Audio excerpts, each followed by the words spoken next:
You might pay people somewhere else who haven't got a clue go through his door. You want to tell you what happens when someone comes through my door? I'm dying. I know that. It's like I've been waiting for it for years. You know, come in, take me, let's go. Do you understand what I'm saying? Let it be. When someone comes through this door with me to get me, one of them's coming with me. And this is exactly what I said to Tommy Cashman when he sat on my couch in my apartment and he put his tail between his legs and walked out the door like a rat. And this is what I said to him, exactly this. Whoever comes through this door, I will leave the DNA all over the place. If they kill me and I kill one of them, the rest will be nicked later on. You know what the little shithouse Red said? That's Grasson. He said, yeah, you little rat, get out. That's fact. That's what happened there. So it's the same SP anywhere I go, lad. I don't move. If I move, it's not because old people find out where I'm living. It's just, that's just a false, the stalker chatting shit. You know, people tried to shoot me dead. The Kinnetons tried to shoot me dead on me ma's step. Think about this if I'm a shithouse. They come on the 18th of March 2018. Google it. They came to kill me on me ma's step. They got the kid next to me that set me up. They got him instead of me. That's why I survived. The kid that set me up got the bullets that was for me. Alright? Now if I'm a shithouse, what would I do? I'd move out the city dead fast, wouldn't I?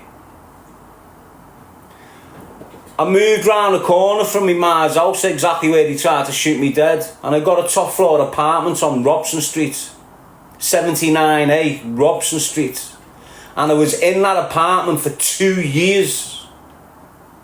After 18 months of me sitting in there, people trying to cough me, more attempts on me life, I'm barricading me windows from inside now. This is how heavy it's getting for me, you know. People in Anfield, L5, smack bang in the middle of it. They wouldn't come through my door. I've encouraged them. I'm awake all mad hours. Hear the little thing, you know, where someone's popped the block door, bam, okay. Hear the shuffling, okay. Don't have cameras, if they're coming in. The element of surprise is good for everyone. Do you understand what I'm saying? The element of surprise is good for everyone, trust me. They start, obviously I'm barricaded, not much, just enough to give me the opportunity if I'm asleep. Not like when you're in prison, this is how I'm living. You know, where you barricade your door to give you that little moment to get out in bed to defend yourself. Or when you're on the shitter, you know, so no one's coming in while you're sat on the shitter. Horrendous ordeal for you, trust me. I've gone on people when they're sat on the bog. Why? Because that's when they're at the most vulnerable. Trust me.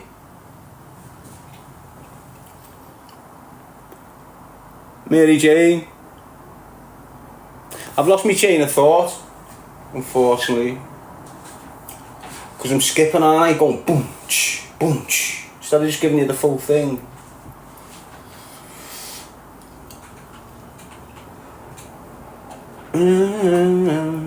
Remind me, Tay. Can anyone remind me the chain of thought I lost there, what I was speaking about? Kay saying restart. That's ADHD. Stacey. Shamari. Alright, so, do you want to see what I put behind my door? Do you want to see what I put behind my door overnight? Straight up, I've got a little shitty handle with a little lock. Do you want to see what I put behind it?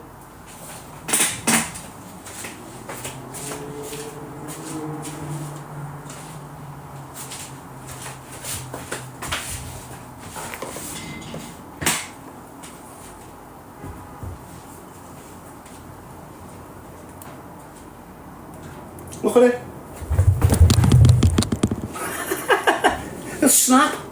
Just give me that moment to wake up, do what I need to do and be at the door going, come on.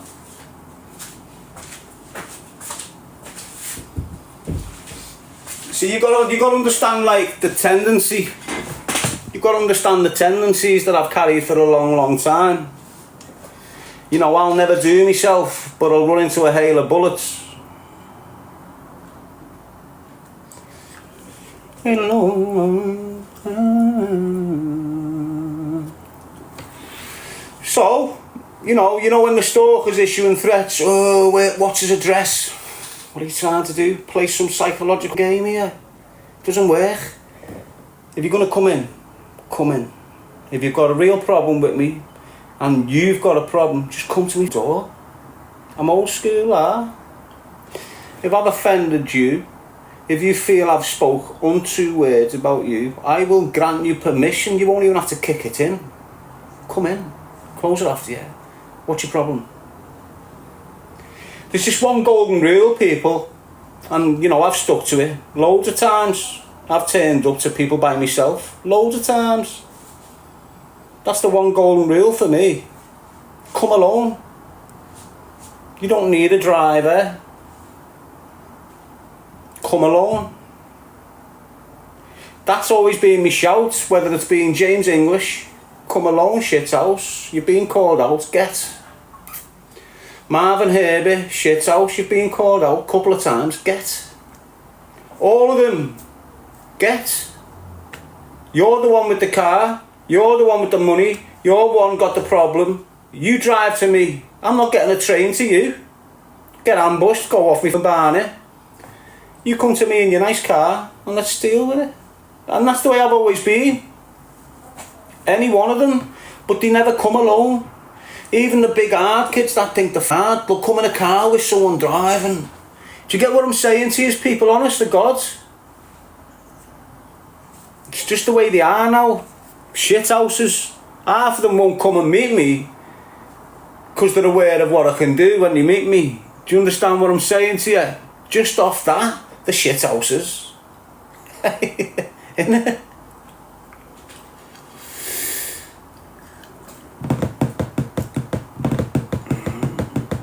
So it is what it is. I'm just trying to get through my life. I'm in my first 10-year plan. 216, released from custody, 10-year plan. First thing on that plan, what do you reckon my first goal was? What do you reckon the first goal on my 10-year plan that I developed in prison, my last year in prison, 10 years, this is what I want to achieve. There's a few things I haven't achieved. My driving licence and full-time employment. The two most important things, because I've been distracted to mental health's gone a little bit and shit. But what do you reckon my first thing was? I never ever thought I'd be able to be a dad, and now I've got kids. Why was I gifted kids? Because I'm doing what I should be doing with this message. I'm not committing crime. I'm not living off crime. I'm not mixing with crime. I wouldn't be as isolated now if I just stayed in touch with my family and never fall off and shit. I'd be well involved with all sorts of shit now. I chose to be this way. My first goal on release was to complete my licence. It was pointless having any other goals. It weren't pointless. He had them in mind. But unless I completed my licence, so say I would have got out and I started off this little business and this business and this business and then broke my licence conditions, that's my dream, shattered. It'll never happen again, man. You can't get out and do that again. Do you understand? It doesn't happen. Do you understand what I'm saying? So in my mind, I've got to complete my licence before I consider any sort of other shit. I managed to get full-time employment whilst on licence. Managed to convince the probation and the police and all this, because I'm on MAPA 3 Tier 4, to let me travel to Bradford, Halifax, that side of Yorkshire, laying cables. So I completed my licence conditions fully, no offences, not one meeting missed, went through a madness, I was homeless, I had no lechi, it was all, I was a prime example of someone that should have reoffended, should have went straight back into prison on a long sentence. This is what the system wanted with me. They didn't want me out. They didn't want me out the system. I got a very long sentence, but I never got me life term.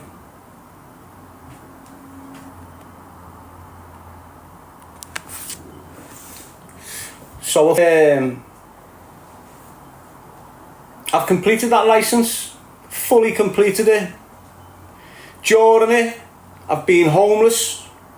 I've lived on the streets. I've had me places smashed up. The only reason I moved out of Anfield off Robson Street is because about 3:30 in the morning, I'm awake anyway. I hear a few cars in the street facing and park up. I think, wow, that was moody. I've got a Juliet balcony, me, and next to the Juliet balcony, you know, it was like a war zone for me in there. So next to the Juliet balcony, I had jars with nuts and bolts in, and dumbbells and kettlebells and shit, you know, that I could launch from the 3rd floor onto whoever come near me door. So I've heard this shit going on, spied out, seen about 8 lads, some with masks on, some not, coming up the road facing Gaff, Burley Road South. And I'm on them. Don't forget me gaff's boarded up here. Me windows are boarded up and that, because, you know, that's how enclosed they got. Feds come and issue me threats to life warning, but not offering me anywhere to move, which is what they do with everyone else, just leaving me there in a mess, going worse here. So anyway, look out. And there they are, bang, petrol bombs, getting them lit. Open the doors quietly as I look out. Outside the block of flats, you've got these gas meters. Outside the block of flats, you had like 3 or 4 gas meters.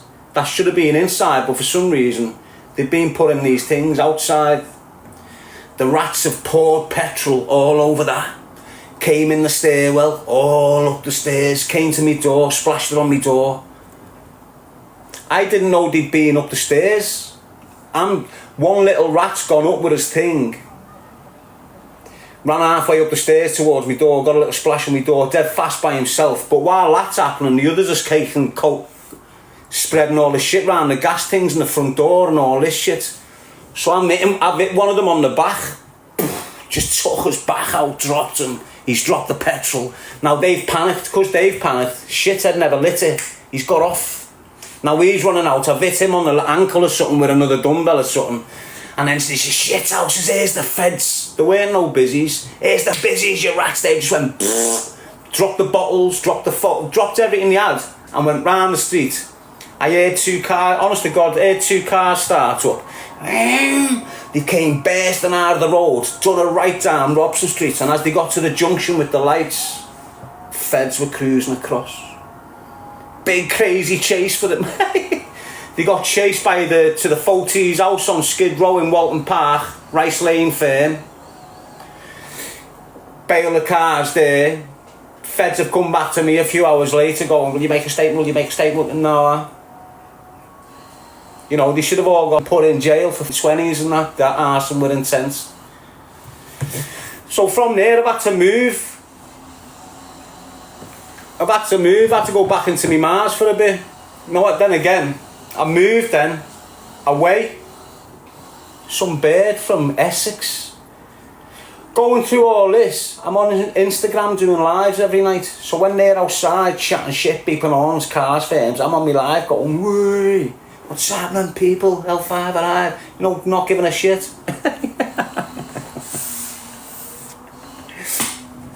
So that happens. Some bird turns up and goes, you need to get out of here, how are you living in here? Because it's boarded up with expo boards and shit. It's like that, sitting it out, trying to make me move. I'm going, trying getting me out of here. Honestly, God, I'm not lying, that's how it went. Some bird from Essex, what was her name? Alex. She was a Scouser. I didn't know all this until it was too late. This is a mad story. It's one of them stories that I don't, if I tell it, it's just, these stories are getting more valuable. Stapsy saying, don't overshare. It's all truthful. You know.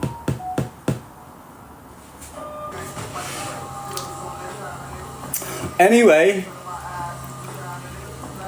so I'm locked off in this apartment, 79A Robson Street. I'm there for 2 years, getting bombarded, attempts on my life.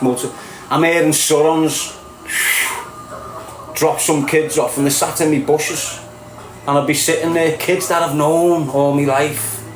There was one situation where I've heard the surrounds, you know, the lecky bikes, because that's what they're moving on. Thought, what's this? Heard them disappear, and I thought they'd got off. About 4:30 in the morning, 5:30 in the morning, that's when I was going to the gym. But today I never went to the gym. For some reason I never went to the gym today. When all this shit's going on, they're looking for me and that, I'm still out. Getting in the gym, getting back in my box, sitting there like that. Oh, come on. It's great actually. You know, the pressure. It's like, I miss the pressure. I miss people wanting to kill me. It's mad, isn't it? It's not like I'm running out intent, come and kill me. I'm not doing that. I'm just repping the message. But when you've had people, look, this is no exaggeration, I've had, what? 6 real attempts on my life since the age of 20. Went to jail at 24. Had one attempt from 20 to 24. And then I've had like 5 since I've got out of custody in 8 years. I've been bonneted twice off my bike. Honest to God. Screeching the Asda on my bike and St. Helens going, yeah, turn this corner, some car just went, put me over the bonnet like that. I just took it. I don't even know how I took it. Jumped back on my bike with the wheel half wobbling. Got on my toes. Got back into my gaff and saying, I'm on licence. I'm on licence. Broke like this. My body now is lopsided off it. If I show you my body, you'll see this side is just like all caught in. You know where the car got me? Honest to God. Oh. Anyway. So this Alex pops up. I'm on my live every night, like I say, on Instagram. This is why the stalker was getting jealous, because I'm just popping off on Instagram and he was hating it. When all this shit's going on, he's caused half of the shit with these rats in Liverpool. Why? Because he was coming in me live, calling himself some local drug dealer, and I'm going at him, because he's coming in as the drug dealer, giving me shit on a profile. I'm looking at it, 10,000 followers, this, that.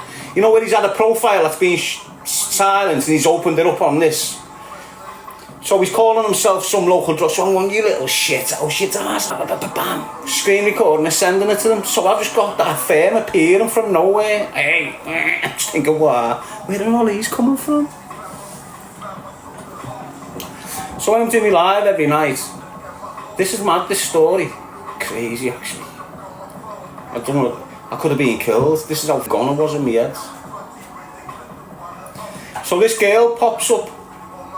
She's on me live, and while I'm on me live, I think I do a joint vision, and she's on there going, oh, you're a bit of me, you. Some bear looks like an owl, curly hair, glasses, living in Essex, but she's from... So there's a house in Anfield, it's like, you know, Lower Breck Road. You go past the football pitches, you can do a right into this mad close. And in there somewhere, you've got this big house, but it's surrounded by steel sheets. And you've got an Irish fellow with red hair that lives in it. And the feds are always bursting his door off and that. That was her dad.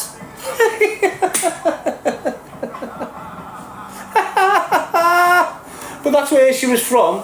But she was based in Essex with all them Essex birds, right? So I haven't got a clue about her. Daddy Irish, some major head in the Irish fraternity. I've got a clue, got this bear coming all over me. I'm in this mad place, lost, you know, in me block.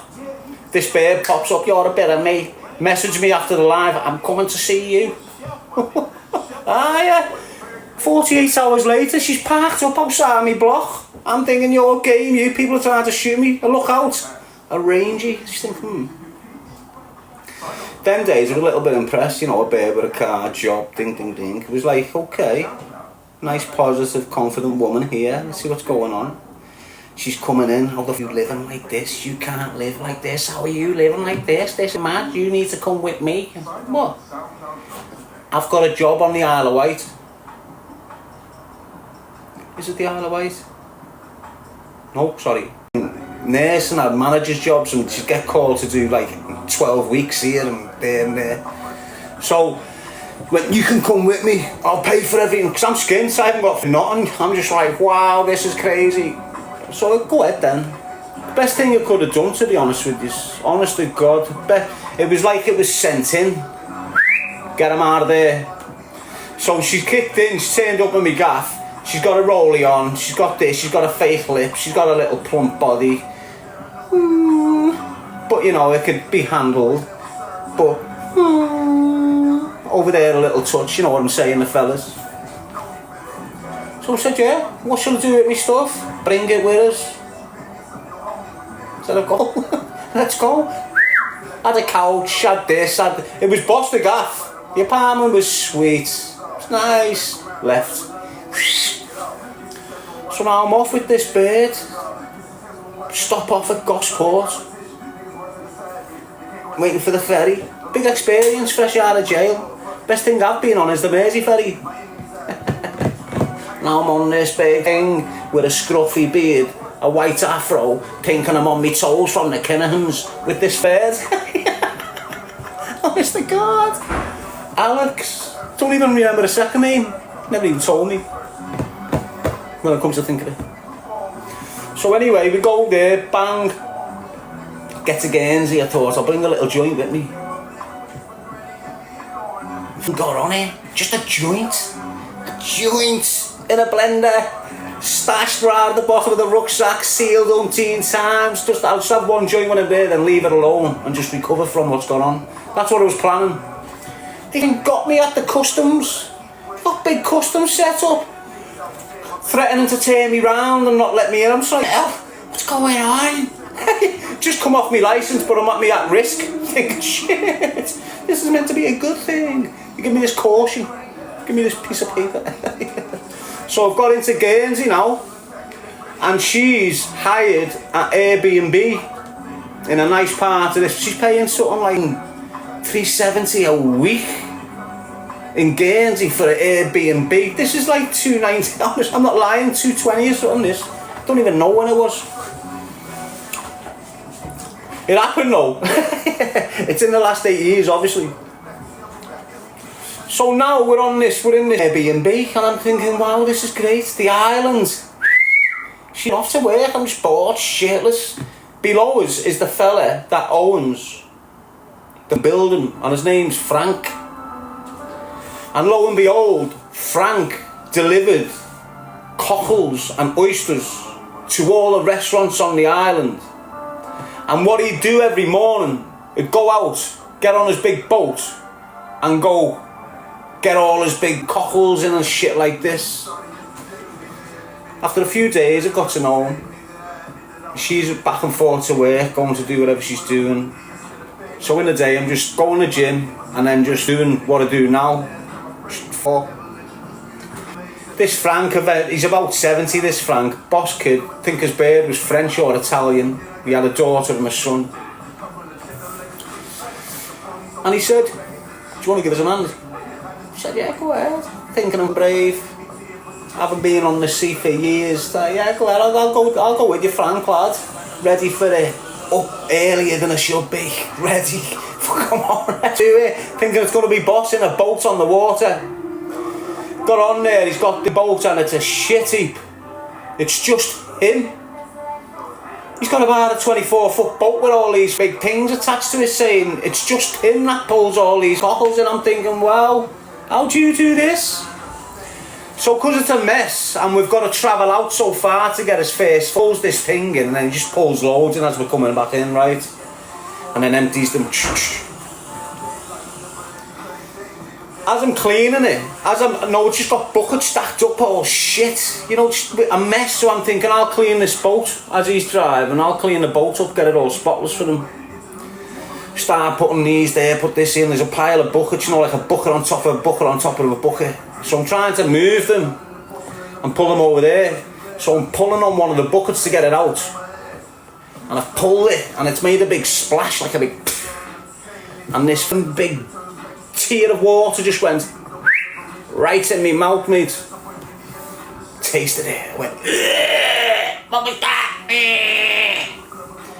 So Frank couldn't hear me. Why? Because he's flying in a boat. So I'm just thinking, oh, this is a normal thing. Carried on.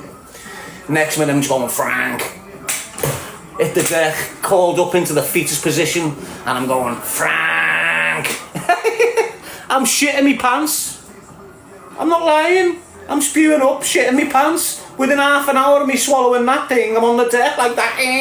He's going, that's the worst seasickness I've ever seen in my life. I'm going, Frank, give me some water. I can't go back in, you know. We've got to get this. I'm looking at it. I'm dying. I'm on the boat, kid. I never even helped him. I'm just curled up behind the seat going, I'm sure they couldn't poison me for the Irish. Honest to God, that's what I was thinking. That couldn't have happened off that drop. I get back. I get back, he pulls up right outside. Don't forget, I'm in the Airbnb and he's underneath us. Got in, just got on the bed and went, Gah. That bird come back from work, went, shit, what's wrong with you? I'm just sweating me back out like this, taking shit, I'm dying. Came in with a towel and a bottle of Lucasade.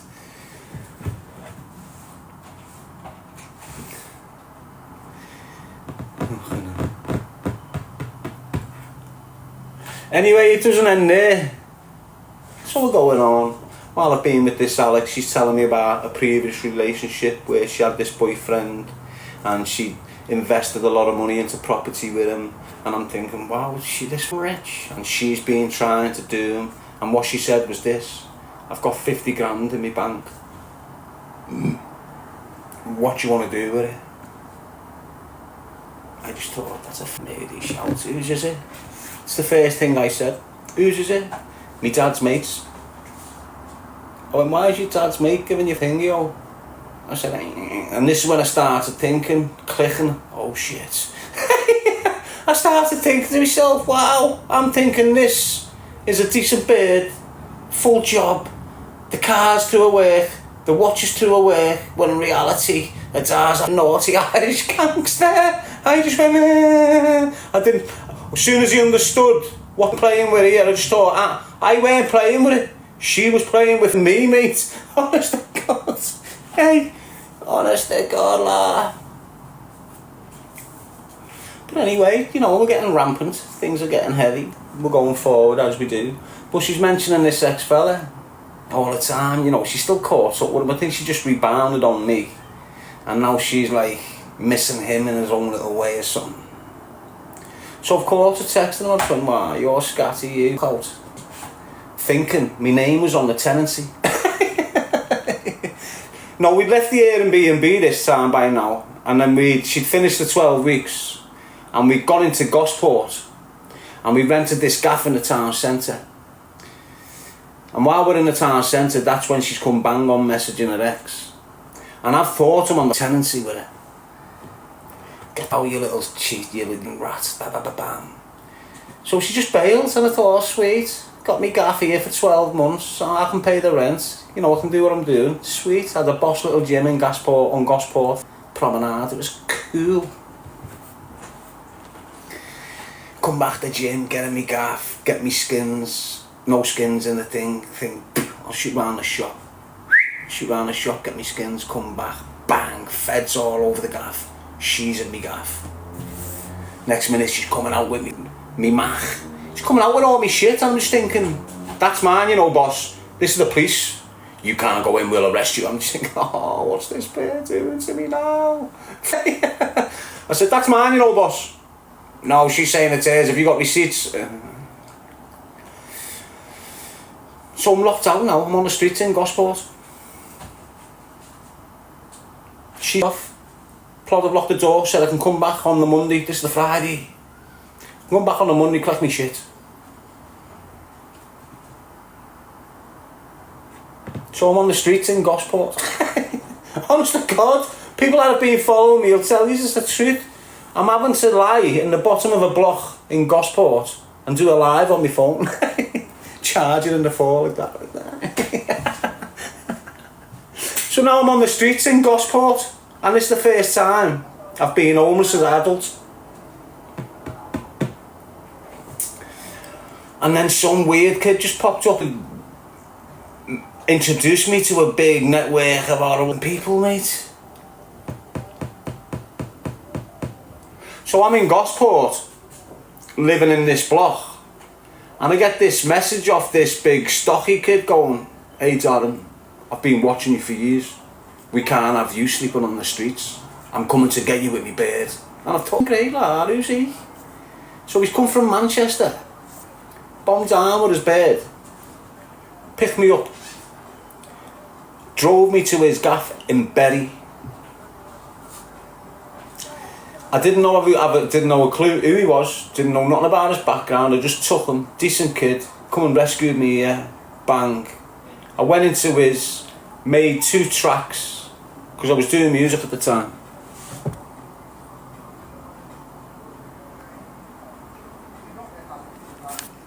Made 2 tracks. What's up, Lady G, baby? The truth, yeah, you know. Made 2 tracks in there, you know, 2 raps. The idea was to move on. Whilst I'm there, he's introduced me to a couple of people. Sean Atwood was one of them. He introduced me to Sean Atwood. Sean Atwood came to this kid's flat. I'd been writing a book. I had the book with me. He said he wanted to, he was interested in writing, publishing the book for me. I needed money. I said, go on then. He took the book. It was only half done. And he bailed with it for 2.5 years. In that time, this is when I went on to the first podcast and that with English. Now, because I'd done a podcast with English, I didn't know there was any animosity between Atwood and English. So the minute 2 years later, I've done the podcast with English, and within 7 days of that going out, Atwood's contacted me. "Hey Dad, I've got your book here. I've been trying to get him for 18 months and he was blanking me, avoiding me, wouldn't give me my book. Now I've done this thing and it's gone viral on English podcast. He wants to speak to me and do an interview with me, and he'll give me my book back. But I'm not realising I'm going through madness, and every podcast that I'm doing is triggering my PTSD off, and I'm unaware of it.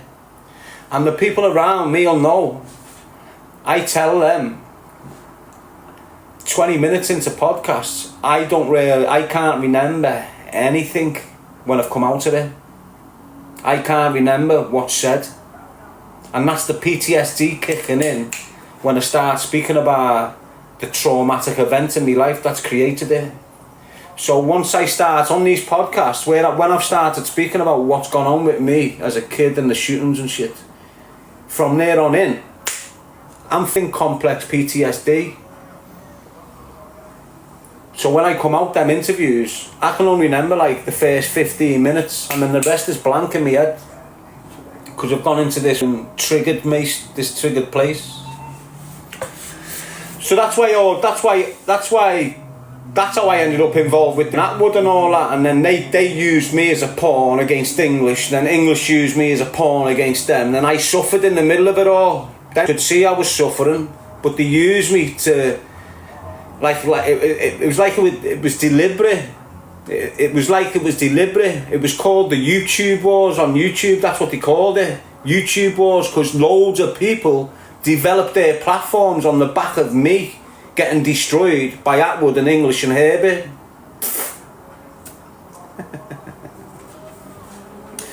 Now this lad who lived in Bury just happened to be one of the Noonan's main men. His name was Cody Lackey. Didn't have a clue who he was. Forgive me.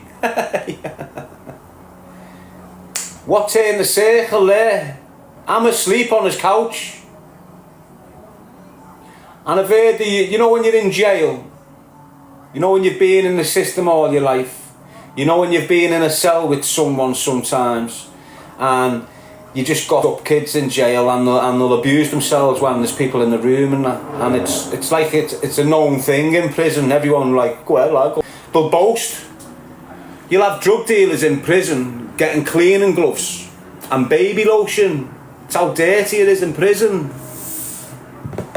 So you know the movements, you know the shuffle, you know that you get what I'm saying. So I'm hearing that shit. Wake up, he's there sweating. What are you doing? I'm on the couch and then just when I woke up, I can only see the top half. I've jumped off. 2 days later I've left. It's all truth this, you know. No lies at all, mate. Honest to God. Mad, isn't it? All I'm trying to do is get my life back on track. Some dirty men out there, horrible, weird people out there, mate. You think in prison is, you know what you're dealing with in there. You know, you can choose to stay away from them. Out here, they're disguised. You don't know who you're dealing with. You see the likes of Atwood, Billy Moore, James English, and others. You know they like to go to parties and dress as women, don't you? Don't you not know that? You know, this is all the information I had to get 3 years ago when they're coming at me, Billy Moore included. I'm having to go and get this information. Do you understand? To back myself and get myself out of this cancellation plot that bees were doing. All because I wouldn't jump on board with them. All because I wouldn't jump on board with them. That's all it was, you know. The Herbert and the English angle, the majority of that was to do with the Kinahans. Atwood, it was because it was just off, mate. Didn't like it, Lara. But they've moved on with their little careers. You know, they've just carried on like they never done fall to me. But karma works in beautiful ways, as you're seeing now. You know, look at Herbie. What is he? Washed up crack fiend. Can't even look after himself, and he deserves every minute of it. Do you understand what I'm saying? Look at English. Big hard guy. Never lay a hand on a woman. Oh, unfortunately, you had a pass for it, and now it's proven. Not yet, but now you're in court for dragging your pregnant bird all over the place and stamping on it. What a fan you turned out to be. And Atwood speaks for himself. Billy Moore speaks for himself, doesn't he?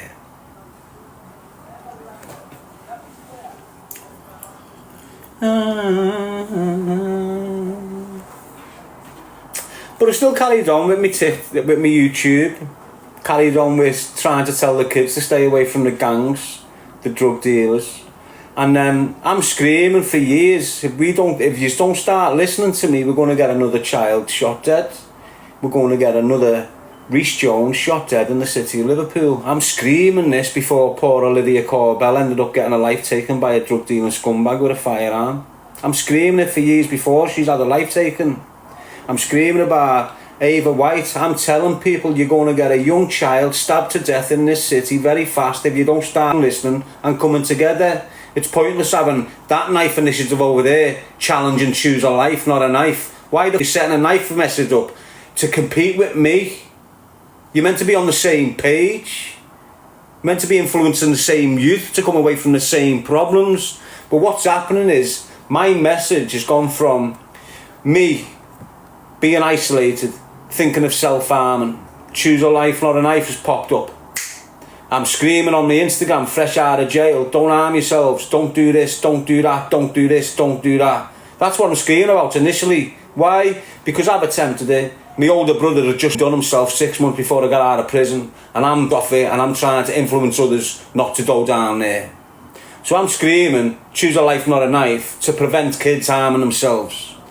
Over that year, people started using knives mad in Liverpool. Choose a life, not a knife suited it straight away because of the logo, the brand, the name. Choose a life, not a knife. Do you understand what I'm saying? So straight away it was attached to the knife crime in the city of Liverpool. The city of Liverpool never had no message at all. I'd been in jail for a decade. There'd been murders for years in the city. There were no message in the city. Soon as Darren Gee popped up with a message in the city, it was needed, it was wanted, and everyone jumped on board with it. Everyone was coming for it. That Alex was taking me round to schools, and we were getting assemblies set up for schools in Crosby and places like this where I'd attend and give speeches. It was all in motion. It was flying. And then the rats came to shut me down. Started trying to was the stalker basically. She kicked in, done a live feed, I've told you, kicked in, done a live feed in 218, because I've got out of jail, started screaming about protecting the kids from self-harming, then protecting the kids from knife crime. He's tried to jump on me bandwagon because I've got dead popular, asked for a few collaborations with me. He's been jogged on. When he's been jogged on politely, he's come back all funny and aggressive, trying to issue threats like I'm some sort of dickhead. So I've told him straight, he hasn't liked it. Done a bit of research on him, and he's the bloodline of the Fitzgibbons who kidnapped my younger brother and tortured him. So it was a complete no-go from there on. He got told straight, don't want to know.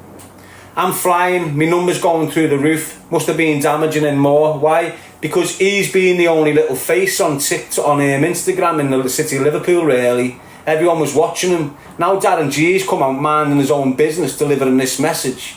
He's hating because people are speaking about me, bigging me up, loving it. This is what it was like when I was first out.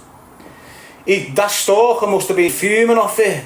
He was. Why? Because a month later or something after he's been jogged on, he's popped on a Facebook Live that he's doing with about 2,500 people, telling them, like it's truth, like it's fact, that I've been charged up with doing horrendous things to a 13-year-old. I'm bailed on a 14-year-old and I'm in jail for it. That's what he's screaming. Overnight, I'm getting targeted by half the city, like I have been charged with this offence. Never been arrested for such offence. Never any allegation at all come near. People know. But that's what they done. Come at me like that, lad.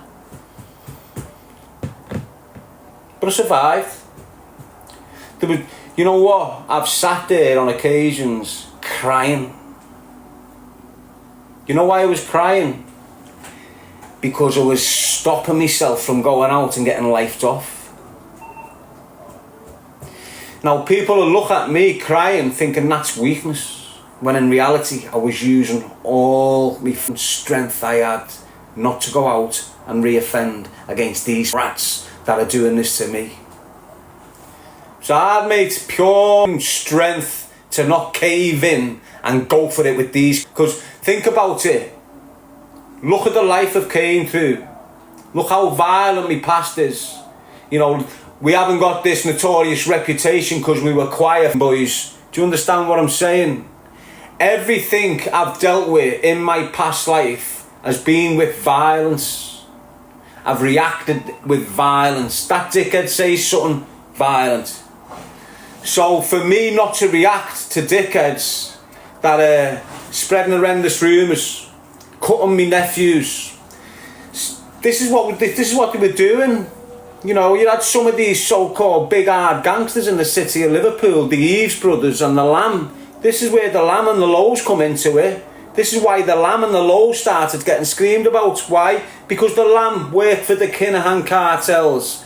The Eves brothers worked for the Kinahan cartels. The Eves brothers went on a meet with the Lamb and the Kinahans in Spain, came back, picked up firearms with silencers to come and shoot me dead, and got nicked on the way to graft and got themselves jail for it. They were coming to do me on the day. Do you understand what I'm saying? Them same rats got me 13-year-old nephew. 13 he was. He just lost his dad to suicide. I've just got out of jail and I'm not letting dickheads pick on my 13-year-old nephew, saying they want money off him and shit. These are 21-year-old kids. So I'm not having it. I'm looking for this lamb to put him in his place. I went to his uncles, my age, Lee Carroll, shit out rat, Ryan Lowe, shit out rat, front of the pair of them outside Daddy's cafe. I need a word with you. Oh, okay. A few nights later, because I couldn't see Lee, went and seen him again in the town centre. You need to have a word with your lamb because this is going to escalate. He didn't. They wanted the escalation. What did he do? Pin me 13-year-old nephew down on the floor, the Eves and the Lamb, and cut his face and tell my 13-year-old nephew to tell me that it's them that run the city now. It's them that run Europe. And it's the end game for me. When they get me, they're going to do shit to me. That's where they came into it. That's why I started speaking about the Lows. Do you understand what I'm saying to you? So for mate. I just get out of jail trying to do me things, all of a sudden they're all switching on me. You know, it's Willie Moore and that. You know, this is heavy. You know, you've had people shot dead with the people that are still targeting me now. So when I'm out and I've got the Willie Moore associates targeting me, I start screaming about them. So I start screaming out Dean Derry and Porky Moore and all these. And in the city of Liverpool, I don't know how they've managed it, but the Derrys managed to portray themselves as legitimate businessmen. People that are helping the community. People that are putting money into this and this and this to help everyone in the community. And I'm going, you critical gang of rats. He's bringing kilos upon kilos of drugs into this city and destroying everyone. And I'm screaming about it on my Instagram, telling them straight, you rats, look what you're doing to this city with drugs. Everyone's switching on me. Why? Because they've got people working for them and that, thinking they're all legit. And all these rats that I'm saying, how can you come at me and call me a scumbag when you're shift and pure weight? You start speaking about them like they're destroying me. I just want to get on with my life. I'm not in that world. But they're trying to destroy me in the social media world because they can see me popping off and they don't want it happening. Do you understand? So I start screaming about it. Everyone switches on me. Why? Because now I'm paranoid. I'm just a target and anyone screaming shit about anyone. And what happened? EncroChat popped up, didn't it? Oh, here we go 2 years later. EncroChat's popped up. Oh, look who's being nicked on EncroChat. Darren's been talking about. Darren didn't just come out and start speaking about their business. They dragged me out speaking about me and my business. I could have run out with a gun. I cried sometimes at night to prevent myself doing so. How did I fight back? This. That's what I've used. And it's kept me alive. A lot of you saying it's got your life in danger. My life was in danger anyway. You know, I was in danger 99, 2000. It was in danger right through my prison sentence. I was in danger the minute I stepped out of the prison. You know, nothing changed there. It's this. And choose a life, not a knife, that has made me dodge them bullets I've dodged in the last 8 years. Do you understand what I'm saying? I've had 3 valid attempts on my life since out of custody. I'm not boasting about it. The only reason I've survived is because I'm delivering this message, and this message is powerful. I haven't sat in a room with the council like the gangsters of Liverpool did when they wanted to challenge choose a life, not a knife. There weren't no message in the city of Liverpool. I'm out there flying it. All of a sudden they're trying to cancel a message. How come they're trying to cancel? It's one of the powerfulest things you're getting in the city of Liverpool. Why are they trying to cancel on me? Oh, corrupt connected to the Liverpool Mafia Joe Anderson has now called this Paul Bell and some other ex-gangsters from years ago that haven't got a clue really, and set this message up, no more knives or something, or knives down, gloves up or something daft. That was put in competition with me. So now my message is getting destroyed by all these rats. Why? Because all these rats are funding that. You know, these people are affiliated with the criminal network. They're getting dough thrown at them. I don't affiliate. You see, half these rats on here, they're getting sponsored by crime. It's the only reason they're on here. Anyway, it's a long-winded few stories there, wasn't it? I was going to only give you bits of them. You know, it's nice to leave gaps so I can fill the gaps later. I'm sweating me back off, like, look. Do you want to see me suntan? I tan boss, you know, I go dark in the summer. Show me mad banged in Italian, you know. We've had this family of Italians coming over to me Mars for years. They had this little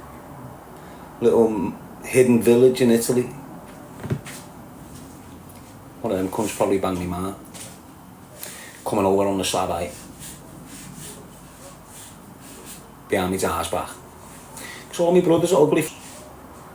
Well, Billy was handsome. But you ask anyone, Darren's the best. You know how Danny looks like a cornflake gone wrong. Stephen looks like a Rice Krispie gone wrong. Ian looks like a Wheato. And I just come through like a sugar puff. You heard me? Sugar puff. A big gold one. Hi, I'm the honey bear. And we all love honey, don't we, ladies? Of course we do.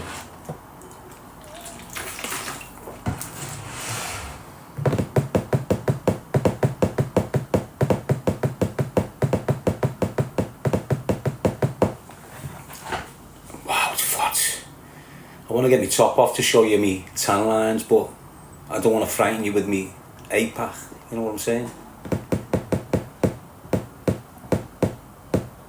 That's another thing they get jealous of, just the shape of me.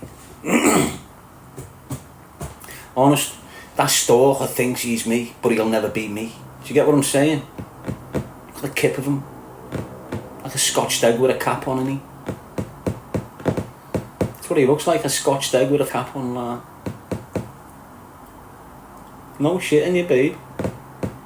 No shit in you, baby.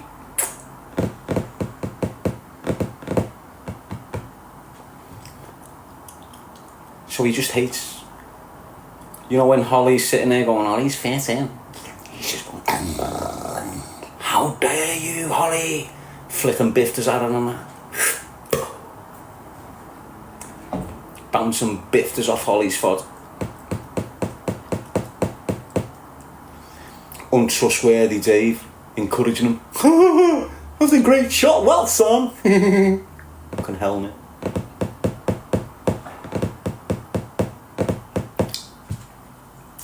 Anyway, what's on to Tintin? It's on a fast one the other night, wasn't he? Hey? Crawling the feelings in.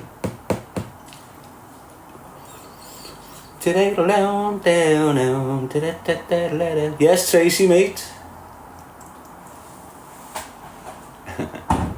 Now, to me, I think we've just had a decent chat. Nothing really horrendous. We've all engaged. We're having a little joke here. I'll get off me live. Be great. Thinking, yeah, cheer a few people up there. Let a few things out there. Feeling good. And I'll go back on me live and I can't get on it. Why? Because DG and that's just sent the wolf or someone a little bag of sand to put me down. Yes, Matt. It was mad, innit? Because I think that wolf came into me live the other week. When I'm thinking now, I'm sure the wolf came into my live 3 weeks ago or 2 weeks ago when all this madness was happening. And I think I've recorded it. And I think, no, I didn't record because it got shut down. Like 10-20 minutes later, it got shut down, didn't it? Not saying it's the wolf, but I said to him, I think, I'm not playing no games, mate, I'm just floating through. So I'm not saying the wolf is the one that's getting me a countdown. All I've asked is, who is Dave, the stalker, and DG Decor got round them, who they mix with? That is an agent. Why?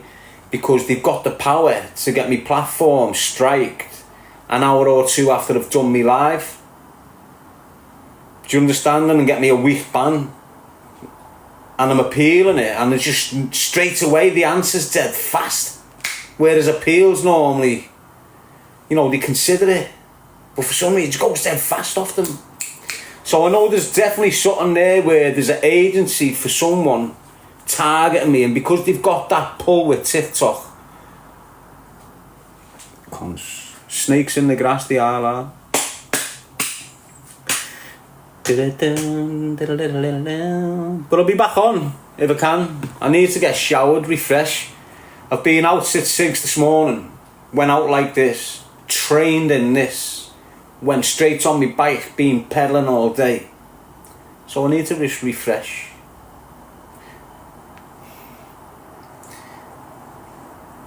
Now this is a new t-shirt, so I don't stink. But you know my t-shirts I've had for 2 or 3 years. Let me show you.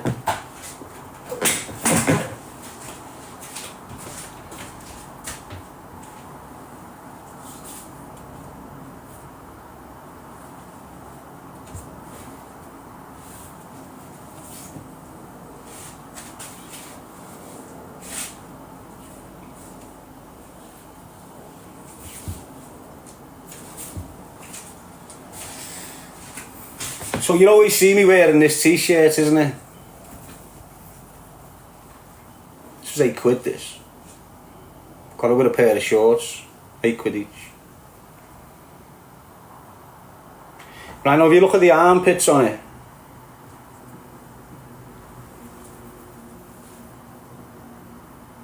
now this gets washed for 2 hours every time it's washed.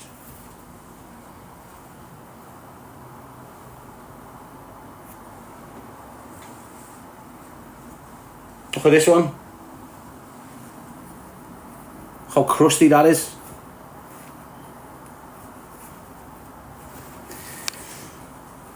But you see me wear that all the time. But when you're sweating these, you stink of shit. They're being washed now, but you still get a little tang from them. With this one,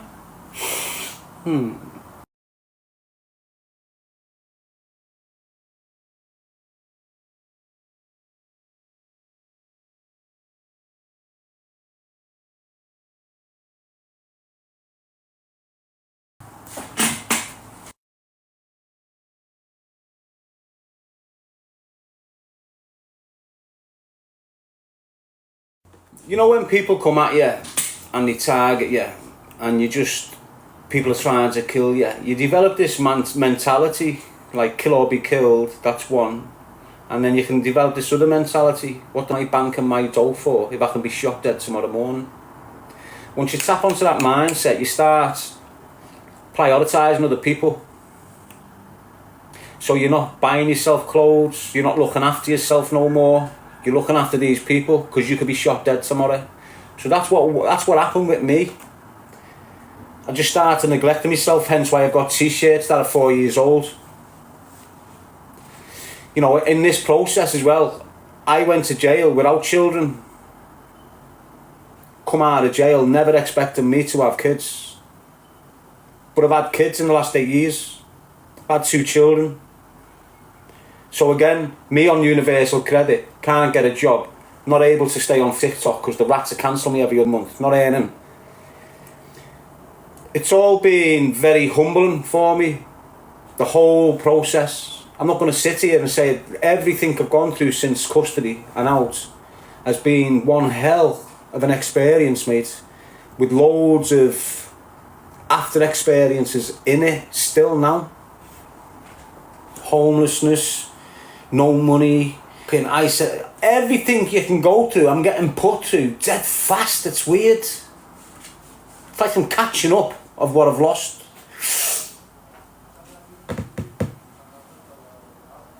So when you get into that mindset, you don't buy yourself clothes.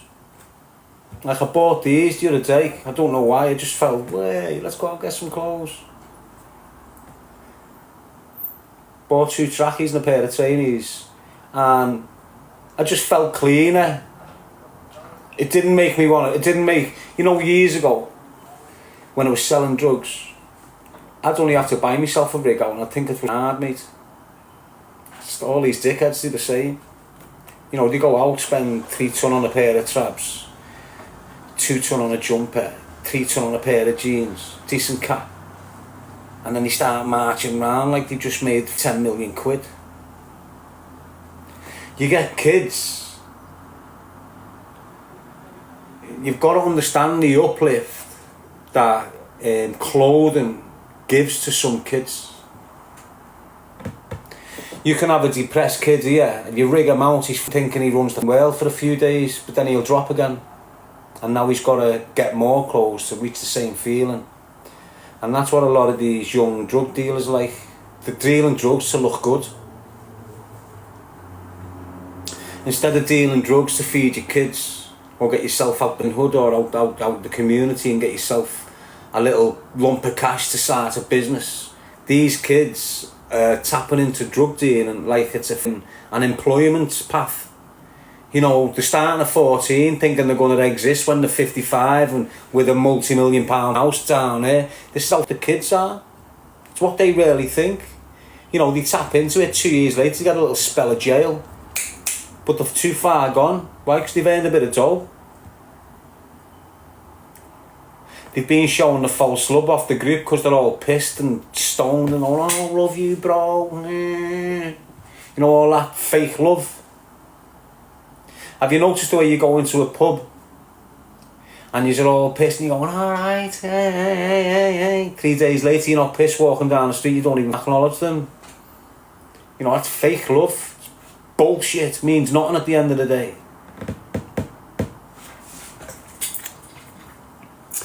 Down, down, down, down, down, diddle diddle diddle diddle diddle diddle down, down, down, down, down, down, diddle diddle diddle diddle diddle diddle down, doodle doodle doodle doodle doodle down, down, down, down, down, down, down, down, down, down,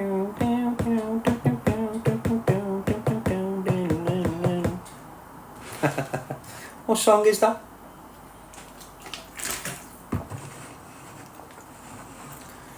Oh, Said it right. Ignore the rooms. Listen, oh, he's a snitch, he's a snitch, he's a snitch. You show me another snitch that's done a full 12 years behind bars with some of the worst prisons and prisoners you can come across. So walk outside without a scar on their face.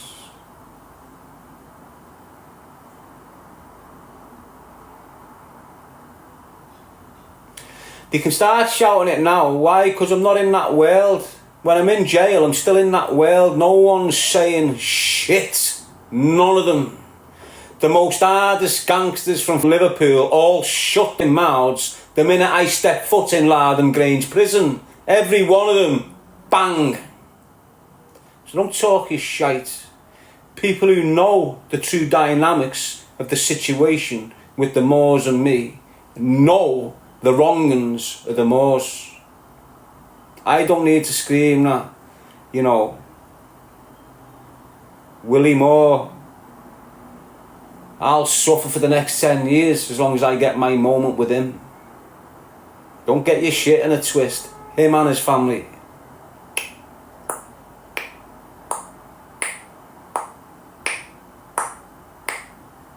Clock's ticking, kid.